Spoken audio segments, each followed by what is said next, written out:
თათა ერთი პატარა მოუსვენარი გოგოა. ნახე როგორც ქმუტავს, თითქოს სამზარეულო სათამაშო სამყაროა. გიული ბებო კი ამ სამზარეულოს შეფ-პოვარია. ჩანს დღეს ის რაღაც გემრიელობის მომზადებას აპირებს. თათას ძალიან უნდა ბებოსავით ხელმარჯვე მზარეული იყოს. შეხედე როგორ მარჯვეთ იქნევს სათქვებს და პატარა მზარეული თეთრ ღრუბელში ეხვევა. ის ერთი წამით ჩერდება. მერე კი სწრაფად იღებს ტილოს და მონდომებით ასუფთავებს მაგიდას. ბებო თხლად ჭრის ვაშლებს, თათა კი კენკრებს ითვლის და ერთ ხაზად ალაგებს. თითქოს პატარა ჯარისკაცები იყვნენ. შემდეგ კი ფრთხილად ყრის თასში.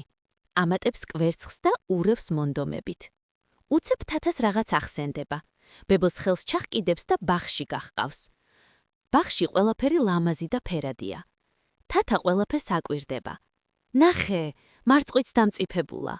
მოწნული კალათა ნელ-ნელა ივსება მწიფე ხილით. ბებია და შვილიშვილი სამზარეულოში ბრუნდებიან. ახლა იწყება ნამდვილი ჯადოქრობა.